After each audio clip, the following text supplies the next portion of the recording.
ஒரு நாள் one day ஃபுல்லாக நமக்கு பிடிச்ச மாதிரி இருந்தால் எப்படி இருக்கும்ன்ட்டு கற்பனை பண்ணலாமா? மார்னிங் அலாரம் இல்லாமல் நமக்கு எப்போ எழுந்துக்க தோன்றோ அப்போ எழுந்துக்கணும்.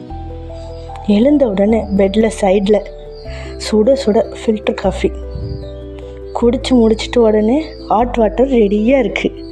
ஜம்முன்னு ரிலாக்ஸாக குளித்து முடிச்சுட்டு வந்தால் டேபிளில் மொறுன்னு கீ தோசை, கூடவே கம்மன்னு சாம்பாரோ சட்னியோ. சாப்பிட்டு முடிச்சிட்ட உடனே என்ன பண்ணலான்னு யோசிச்சா ஷாப்பிங்.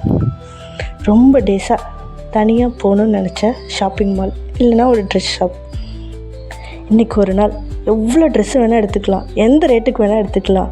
எதுக்கு இத்தனை ட்ரெஸ்ஸு, எதுக்கு இவ்வளோ ரேட்டு அப்படின்னு கேட்க யாரும் இல்லை. கூடவே ஃபினான்ஷியல் ஃப்ரீடமும். பிடிச்ச ட்ரெஸ்ஸு அண்ட் திங்ஸ் எல்லாம் வாங்கிட்டு வந்தால் செம்ம பசி.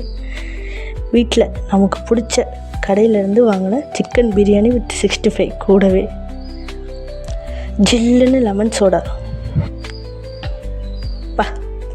எப்படி இருக்கும்ல? நல்லா சாப்பிட்ட உடனே வரும் பாருங்கள் ஒரு தூக்கம், இதை சொல்ல வார்த்தையே இல்லை. நல்லா தூங்கி முழிச்சு பார்த்தா ஸ்ட்ராங்காக ஒரு இஞ்சி டீ, கூடவே 2 வாழைக்காய் பஜ்ஜி. வெளியே கிளைமேட்டு நமக்குன்னே ரெடி பண்ண மாதிரி ஜில்லுன்னு லேசான மழை. ஜன்னல் பக்கத்தில் உட்காந்து அந்த வியூவை என்ஜாய் பண்ணிக்கிட்டே நமக்கு பிடிச்ச சாங்கை கேட்டுக்கிட்டே கூடவே டீ ப்ளஸ் பஜ்ஜி சாப்பிட்டுக்கிட்டே 2 hours மனசில் ஒரு எதையுமே யோசிக்காமல் ஒரு சைலண்ட் அண்ட் பீஸ்ஃபுல்லான லைஃப்பை மட்டும் என்ஜாய் பண்ணுறோம்.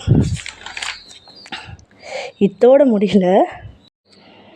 End of the day husband and baby கூட நமக்கு பிடிச்ச ஹோட்டலுக்கு போகிறோம்.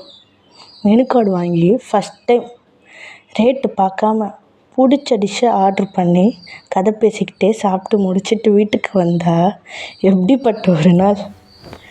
எந்த கவலையும் இல்லாமல் பெட்டில் படுத்த உடனே தூக்கம். இந்த மாதிரி உங்களுக்கு ஒரு நாள் கிடச்சா என்னெல்லாம் பண்ணுவீங்கன்ட்டு கமெண்ட்டில் சொல்லுங்கள். இது பெண்ணின் குரல். நான் உங்கள் பிரியா.